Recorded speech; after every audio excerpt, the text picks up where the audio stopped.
Getting acquainted with yourself.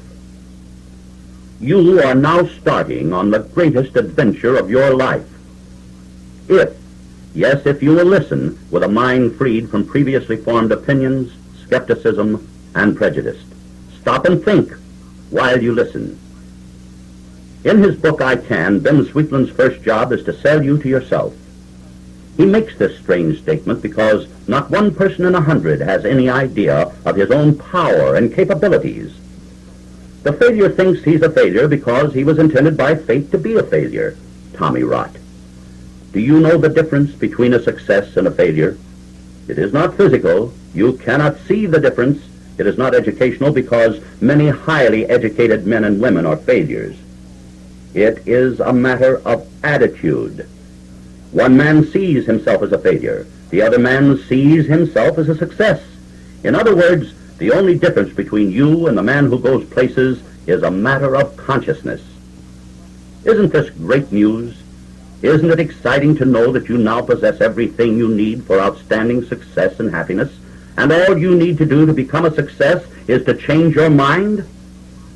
A man who thought he was a pauper without a single thing of value was offered $10,000 for an eye which could be transplanted into the head of another. He refused. This man possessed riches without realizing it. Think of a few of the wonders of that body of yours. You have a laboratory which controls your digestive system, and it does its job far more perfectly than the most complete man-made laboratory on the face of the earth. We marvel at television, yet think of our eyes. They reproduce within the brain with crystal clearness everything within their range. We brag about our man-made recording equipment. Our ears are the finest microphones which pick up all sounds, transmitting them to the brain, where they may later be voiced through the mouth. The dominant thought that is presented at this time is the truth that you can do things, that you can be a success. So begin building a consciousness of success by repeating to yourself many, many times, I can be a success.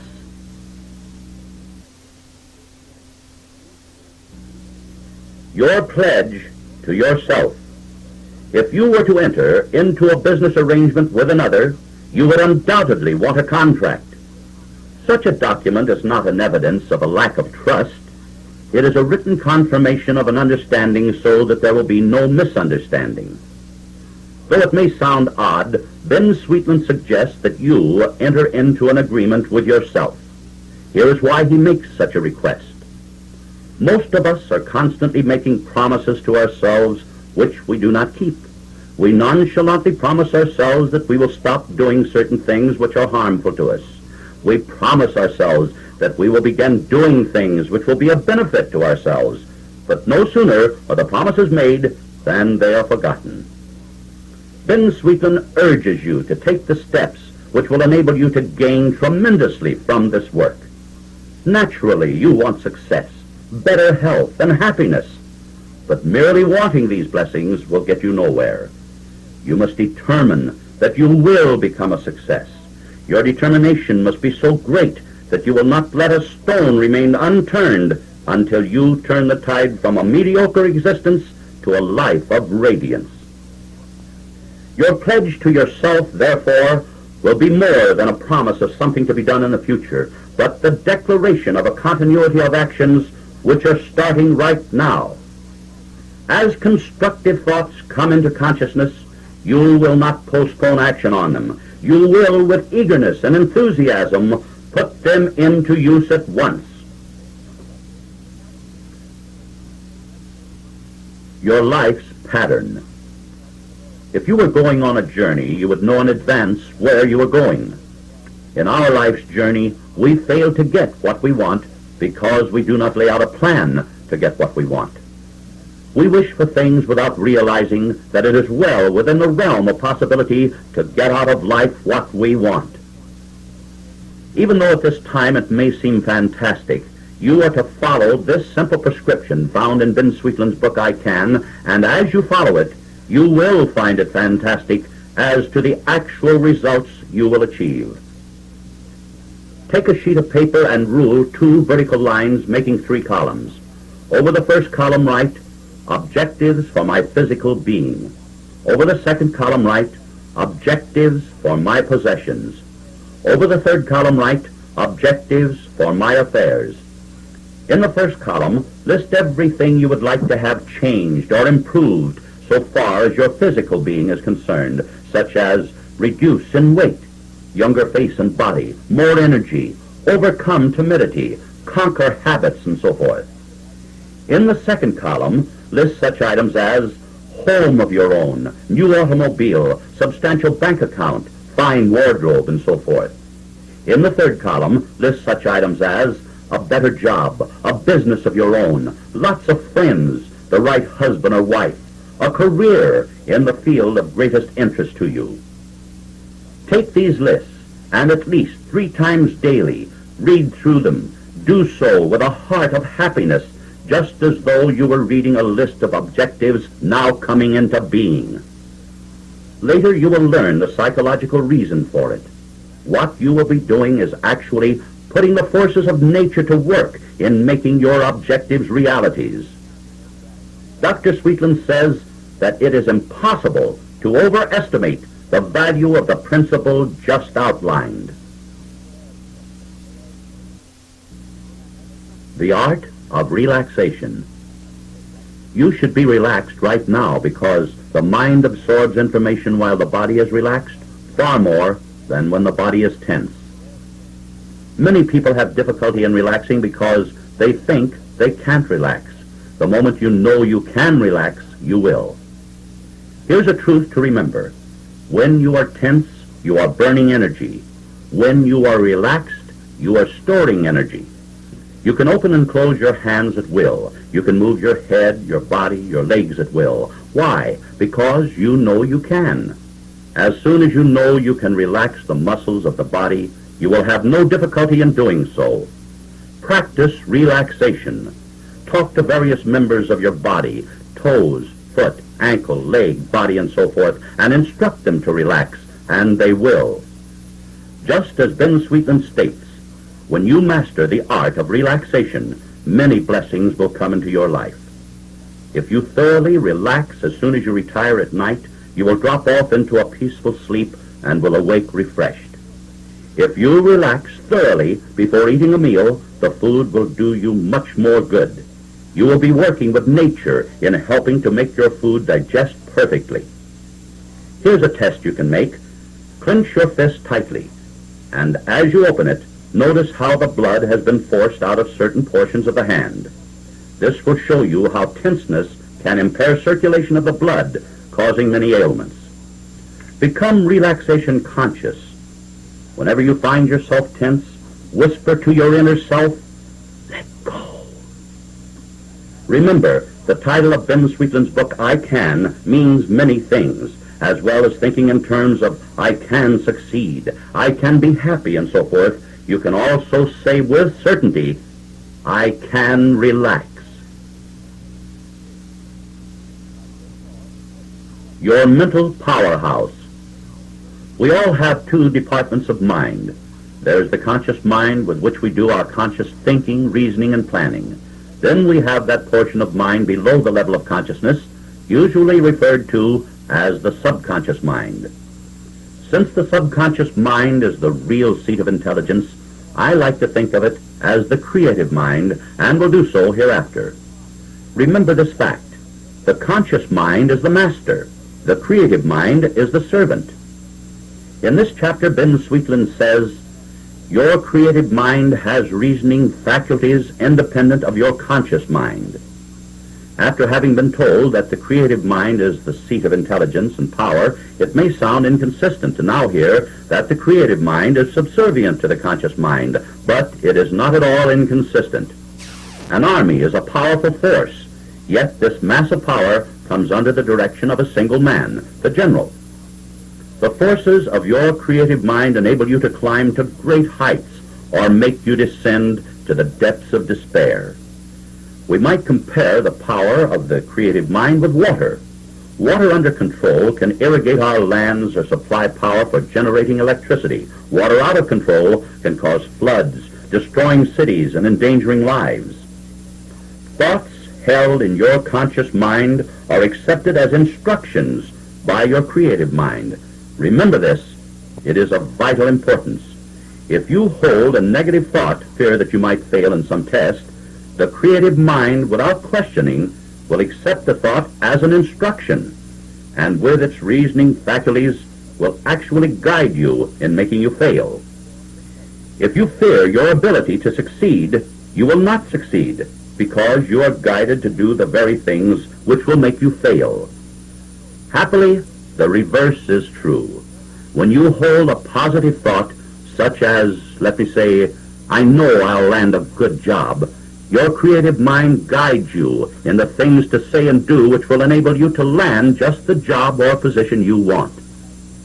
Learn to make use of your valuable servant, your creative mind. Use it a few times constructively, and you'll discover to your great surprise that you are the owner of a vast reservoir of power which has been allowed to lie dormant. Make this test, found in the book I Can. For a few days, build on the thought, I'm filled with power. Say it many times, many times. I'm filled with power. I'm filled with power. I'm filled with power. If you should find a cloud of gloom surrounding you, it will quickly fade away if you relax and repeat to yourself several times, I'm happy. I'm happy. I'm happy. This is one of the most important principles described. The more you use it, the more you will realize that you have the equivalent of an Aladdin's lamp encased within your creative mind, ready to function for you at all times.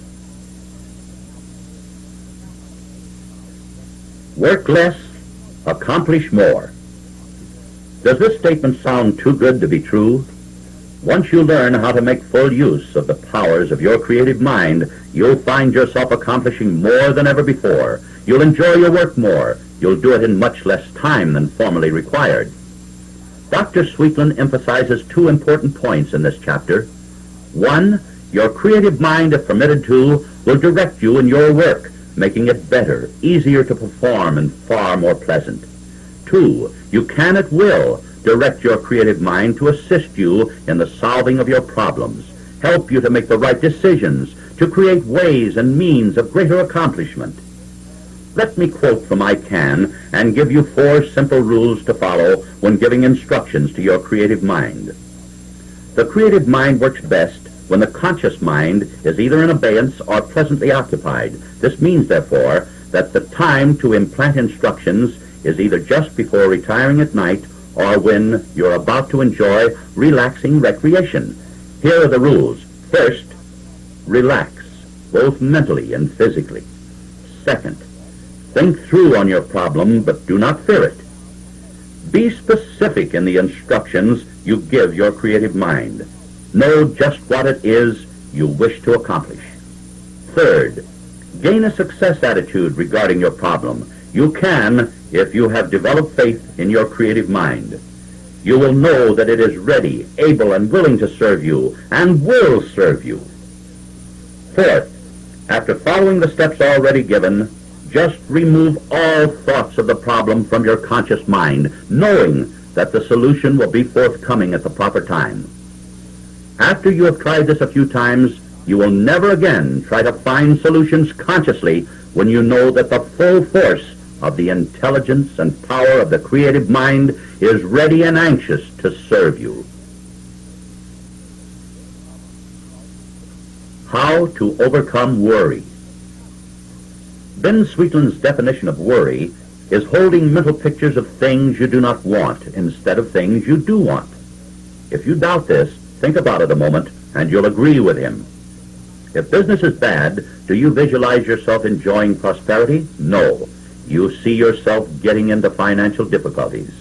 Your mental pictures might even go so far as visualizing yourself losing your home and being reduced to near poverty, right? When you have an ache or a pain, do you visualize yourself as being radiantly alive? No. You see a physical condition getting worse. You might even carry the mental picture to a point of seeing yourself in a hospital. It's easy to stop worrying if you will concentrate your thoughts on the conditions you want, not the conditions you have been worrying about. There is a solution to every problem. Otherwise, it would not be a problem. This being true, know that there is a solution to every problem facing you. Use the principles found in I Can to put your creative mind to work in solving your problems. Take your most urgent problem and ask your creative mind for guidance. It will not turn you down. You'll be amazed to find how quickly you will be given a simple, workable solution. Remember, a happy mind is one free from worry. After you have called upon your great creative mind for assistance, make yourself happy, perhaps by making others happy. Life will take on a more brilliant hue as you learn to master conditions instead of being mastered by them. The value of self-appreciation. Would you trust the life of a loved one with a surgeon who did not believe in himself? Would you turn an important legal matter over to a lawyer who did not think much of himself? Would you want a home designed by an architect who did not consider himself a good architect? The answer to all of these questions is no, emphatically no. Listen to what Ben Sweetman says about self-appreciation. You will never accomplish any more than you think you can. The moment you begin to see yourself as being good in any particular work or profession, you will begin to climb. Do not misunderstand me when I say see yourself as being good. I do not mean wishing you were good. When you have a desire to do certain things, whether it be writing, painting, operating a business, or becoming a musician, that is nature telling you in no unmistaken terms that you can be a success in that field. A salesman who had just been getting by was instructed to repeat to himself morning, noon, and night, I am a great salesman. Soon he was top man in his company sales force. An outstanding lecturer told me that before every lecture he repeats to himself, this will be the best lecture I have ever given. His listeners are constantly telling him that he seems to be getting better in every talk he gives. A woman who aspired to be a writer never sold a thing until she began to see herself as a good writer. First know what you want to do or be. Then begin seeing yourself as outstanding in that work. From what you have already heard, you know the reason for this. Do not say, I'm going to be a good salesman, writer, or whatever it is you've chosen. That word going is an indefinite word. It can mean tomorrow, next week, next year, or even in several years, but probably never. Think in terms of I am. You are virtually giving your creative mind instructions to make you good, and you will be good. How to gain self-mastery. Socrates said, know thyself, which is a sound statement as far as it goes, but it does not go far enough. To know thyself can be negative as well as positive, because in too many cases, one is apt to take himself too much for granted. You will hear people say, I'm not mechanical, I'm not musical, I'm not artistically inclined. All of this may be true at the time of making such remarks, but it should not mean that one cannot change to be mechanical, to be musical, or to be artistic. Ben Sweetman adds two words to the Socratic statement by saying, know thyself, master thyself. He says, I know you want success. I know you want to overcome fears, phobias, complexes, and inhibitions. I know you want to be in radiant health. I know you want to be happy. The way to attain these blessings is to stop accepting yourself as you are and know that you can change, and through mastering yourself, you will change. Take a sheet of paper and run a line down the middle of it. On the left side, carefully list your negative attributes, those conditions you would like to have changed. You might list such items as worry, timidity, jealousy, envy, laziness. On the other side, list what you feel are your good qualities, such as learning quickly, good health, good hearing, good eyesight, and countless other positive factors. You will be pleasantly surprised to find that you are not such a bad person after all. With your list completed, take your negatives one at a time and work on them. Use your creative mind in changing your negatives to positives. You will not have to do much with your positive items because each time you eliminate a negative, you are strengthening your positives. Your mental yardstick.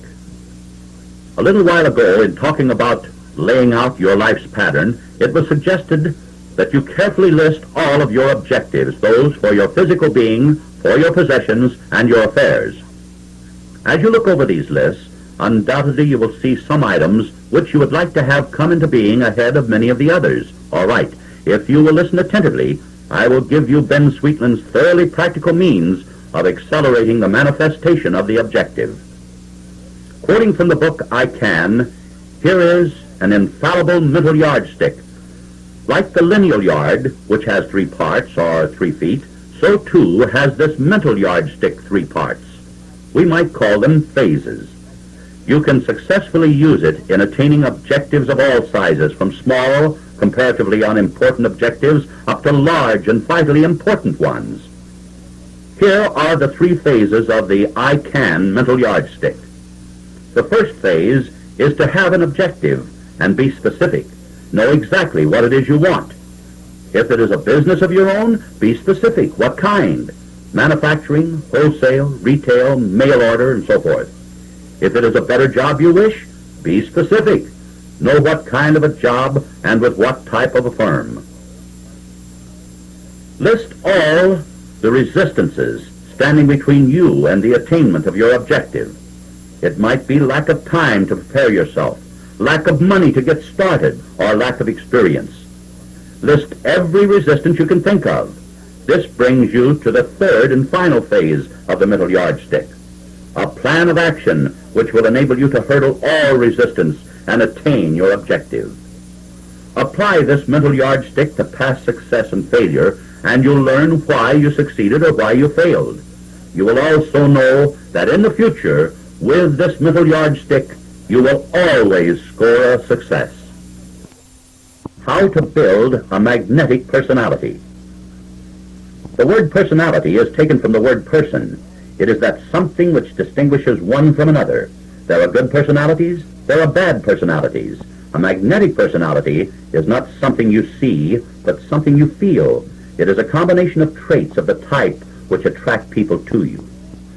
One might not possess physical beauty, yet radiate such magnetism from within that he or she actually becomes beautiful in the eyes of others. Permit me to relate a few of the characteristics which either add to or detract from a magnetic personality as described in Ben Sweetland's powerful book, I Can. There are few things which detract more from a likable personality than timidity. Declare to yourself that you like people and like to be with people and talk to people. Your timidity will soon fade away. The one with a mind of fear and worry is not magnetic. You can use your creative mind to help you overcome these 2 enemies. With your permission, it will guide you in thought and action so that you can eliminate the cause of your fears and worries. Those who indulge in self-pity repel more than they attract. Count your blessings. Be grateful for what you have, and know that you can master conditions instead of being mastered by them. You will soon lose your self-pity. Are you considerate of others? Think of all the magnetic people you know, and you'll find that they think of your interests before they do their own. Have you lots of friends? You can have, if you remember the truth. To have a friend, be a friend. Never hold a grudge. Be just as quick to forgive others as you would expect them to forgive you. Finally, become personality conscious. Know you have a magnetic personality because you're doing everything necessary to create one. Your normal lifespan.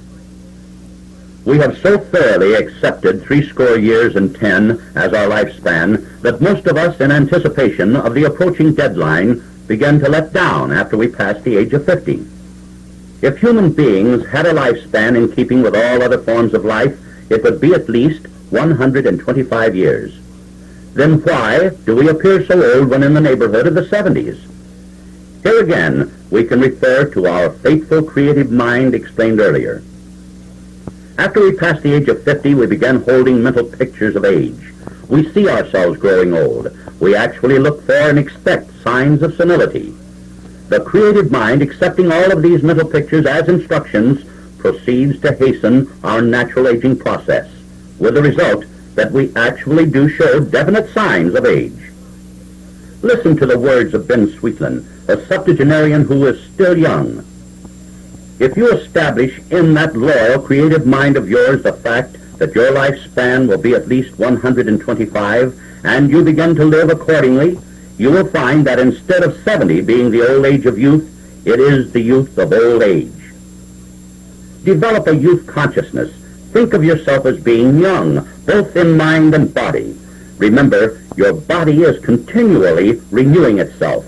If you hold mental pictures of youth and strength, your new cells will reflect youth and strength. Live in the future. Keep your mind on coming events and your participation in future activities, not on the imaginary good old days. Acquire a taste for the beautiful. Train yourself to think in terms of beauty. Make a friend of your mirror. Look at it with a happy smile, and a happy smile will come back to you. How to develop a powerful memory. To quote from I Can, there is no such thing as a bad memory. Our creative minds retain everything seen, heard, and read from the time we arrive on this earth until we depart. That which we think of as a bad memory is our inability to bring into consciousness at will facts which we have with us in our creative minds. Developing a good memory is simply a matter of building a consciousness that you have a good memory. Instead of thinking in terms of, I have a bad memory, know that you have a good memory, that it will serve you at all times in bringing into consciousness facts held in your creative mind. Do you remember faces but not names? This is natural, since you see a face for a long period of time, yet hear the name but for a fleeting moment. Here's a Ben Sweetland lesson in memory development. When introduced to another, fix his name in mind. Learn how it is spelled. Mention it frequently. Practice will help you to develop a good memory consciousness. Instead of writing down a shopping list, fix it in your mind, knowing that you will remember. See how quickly you can memorize a poem and know that you will remember it. Do not associate memory with age and think that it is natural for a memory to fade as years roll by. Memories do not fade. Develop your powers of observation. We all see, but not everyone observes. Think about the things you see, and you'll be astonished to discover how long they will remain with you. Learn these lessons well and rejoice, because you have a good memory. Conversation and public speaking. We all like to be good conversationalists, yet very few of us think we are. Most anyone can become a good conversationalist if he will follow these simple steps from I Can. Here they are. First, gain a consciousness that you are a good conversationalist. Have no doubt about it. In other words, think in terms of, I am a good conversationalist. 2. Add to your storehouse of knowledge through newspapers, magazines, radio, and television. Keep yourself informed. 3. Ask questions. This is a good way to keep conversation flowing. 4. Be a good listener. It is just as important to listen as it is to talk. Give the other fellow a chance. 5. Add variety to a conversation. Do not pursue a subject until your listeners tire of it. 6. Do not hog the conversation. A conversation is not a monologue. 7. Practice voice expression. A speaking voice can be musical. Watch your modulation and articulation. 8. Give warmth to your voice. Love in your heart will put warmth in your voice. According to Ben Sweetland, public speaking is merely a one-sided conversation. Observe these few rules, and you will find that public speaking is not difficult at all. You will not have stage fright if you think of your audience as friends. We're never afraid of talking to friends. Do not try to cover more than 3 subjects in a talk. Your listeners will remember these few points, but might become confused if they try to remember more. Think of the 3 phases of your talk as 3 stories. Then you will not need a complete manuscript. you'll be able to recall each story through the use of simple reminder notes. How to make good in the field of salesmanship. Salesmanship is one of the most thrilling occupations on the face of the earth if it is approached as a profession instead of a job.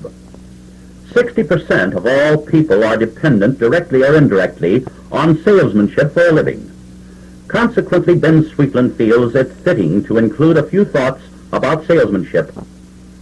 He maintains that most anyone can make good in the field of selling if he will remember three important facts. First, a salesman sells himself before he sells his product or service. This being true, he must develop the type of personality which attracts people to him.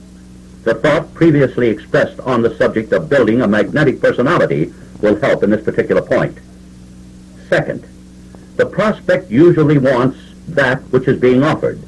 If he's driving an old automobile, naturally he would like to have a new model. If he is living in an inadequate home, he would undoubtedly prefer to live in a modern home. All of which brings us to the third fact. Why doesn't the prospect buy? The answer to this question is, if he does not buy, it is because he has not been able to sell himself on making the purchase. This means that the real selling is on the part of the prospect. He must sell himself on the wisdom of buying. Therefore, the salesman will not devote his time to telling the prospect how good his product is, but how much the product will benefit the prospective buyer. Self-confidence, enthusiasm, and happiness are three essential qualities for the salesman who is determined to make good in this profession. Implant in your creative mind the thought that you are a great salesman. Repeat it morning, noon, and night. As the thought takes root, your creative mind will direct you in thought and action, making you a great salesman. Your enthusiasm and happiness will follow as a natural consequence. How to get a better job. Many times, when we wish for a better job, we do not mean that at all. What we really want is a job in which we can be happy, and one which provides sufficient income on which to live comfortably. In a surprisingly large number of cases, such a job is right where we are. If one cannot find happiness in his present job, it is unlikely that he will find it in any other. Before seriously considering a change of jobs, follow these suggestions found in I Can. Have a little talk with yourself. Ask a few questions such as, do you like the company for which you work? Do you like the merchandise made or sold by the company? Do you like the company's management? Do you get along well with those with whom you work? Are you always punctual? Do you enjoy the work you're doing? If not, why not? Do you constantly strive to improve your work? Are you frequently off on sick leave? Does your salary or wages enable you to live comfortably? Would you really like to leave the firm for which you work? One employee who asked himself these questions learned many things. He had not been getting along well with others because he had not been making himself friendly to them. He had not received any promotions because he had not been doing any more than he had been paid for. When he started to become enthusiastic over his job in the company he worked for, he not only received many substantial increases in salary, but he now feels he has just about the finest job in the country. He is radiantly happy. If after careful reflection you sincerely feel that your company cannot give you just the kind of job you want, select a few companies of the type with which you would like to become associated. Then, with well-prepared letters, let them know just what you feel you can do to be of the greatest assistance to them. How to build a business of your own. Find a need and then fill it. This is the magic formula for building a business, says Ben Sweetland. Successful business ventures are based on ideas. The clothes you wear, the house in which you live, the car you drive, all resulted from ideas. You've heard people say, that idea can't be very good, or someone would have thought of it before. That statement isn't true. The more ideas conceived, the greater will be the opportunity of creating new and better ideas. If you're interested in finding a good idea for a business, make use of your creative mind. Know that you will be guided in your thinking, that your mind is fertile and will bring practical ideas of great value into your consciousness. Your creative mind may suggest the field of personal service, or perhaps manufacturing or retailing. After you conceive an idea of merit, consider the steps which will lead you to a prosperous business. If you're going into manufacturing, will you manufacture the item or have it made for you? If you're going into sales, will your business be wholesale, retail, or direct selling? If you desire to open a personal service business, how needed is it? What is your competition? Will you need to relocate? All of these questions must be answered before you open your doors for business. Another important item is money. Have you sufficient capital to enable you to get the proper start? If not, outline a practical program of saving so that you will build a solid foundation for your own business. Perhaps most important of all, says Dr. Sweetland, is to create an enthusiastic confidence in yourself. Enthusiasm to the point where the diligent work necessary for building your business will be downright fun. How to master bad habits. This chapter in I Can relates the author's formula for breaking undesirable habits. The ease with which you conquer these habits depends entirely upon your attitude toward them. If you try to stop a habit with a feeling that it will be difficult because it is so deeply entrenched, it will be difficult. However, once you acquire a sense of self-mastery, the problem can be solved. According to Ben Sweetland, the mastery of all habits begins with the mastery of your creative mind. Once you ally yourself with this powerful force that is within you, the first step toward mastering habits has been taken. Secondly, you must form a deep, vivid disgust for the habit you wish to eliminate. Do this by thinking of all the undesirable effects the habit has on you, your family, and associates. Conjure up these effects graphically in your mind until they far supersede the imagined pleasures of the habit. Then call on your creative mind to remind you constantly that the habit will be easy to break. Next, Dr. Sweetland urges you to set up definite steps toward breaking the habit. Experience has proved that a gradual elimination of the habit is more practical than a single complete cessation. Set up a timetable for decreasing the habit on a day-by-day basis, lengthening the periods of abstinence until all desire for the habit is lost. Along with a step-by-step plan, set your sights on a substitute, something that you can look forward to. If your habit has cost you money throughout the years, then decide to acquire something you have always wanted with the money you will save by breaking the habit. When you conquer the habit, you will enjoy a sense of well-being and become more secure in the knowledge that you are the master of your own self. Benefits will follow as does night unto day. Your marriage can be happy. Many years ago, when acting as a marriage counselor, Dr. Sweetland developed an unfailing formula for happy marriage in the form of what he called my 10 Commandments for a happy marriage. Thousands of marriages have proved happy as a result of them. The commandments are repeated here for the purpose of helping you to check your own marriage. 1. Keep yourself sold to each other. You created a good impression before marriage. Continue to do so after marriage. This is easy to do, and the rewards are great. 2. It is more blessed to give than to receive. In giving, do not be guided by what you might receive in return. Happiness comes from giving happiness. 3. Marriage should not destroy individuality. Entering marriage is a partnership, not ownership of one individual by another. A yoke around the neck soon begins to chafe. 4. Never pry into the affairs of your mate. Pockets, handbags, letters, and dresser drawers should be private to their owners. Suspicion creates inharmony, which can have an unhappy ending. 5. Never retire at night with any differences existing between you. A good night kiss should be a must in every home. This prevents little differences from growing into big ones. 6. Compliment each other every day. Giving sincere compliments each day trains you to look for the good things in your mate instead of otherwise. The importance of this commandment cannot be overestimated. 7. Never permit jealousy to enter your home. When jealousy steps in, love walks out. Jealousy and love will not remain together. The more you trust your mate, the more the trust will be deserved. 8. When separated through circumstances, write real love letters. After a couple has been married a few years, an occasional love letter will keep the spark of romance burning brightly. 9. Operate on a budget basis. Money troubles will often disturb the harmony of the home. Handle your finances sanely. Earn a little, spend a little, save a little. You can be generous with each other, yet thrifty. 10, and finally, be good to your in-laws. There are 2 sets of them. If you show love and respect for your in-laws, your mate is more likely to be as considerate.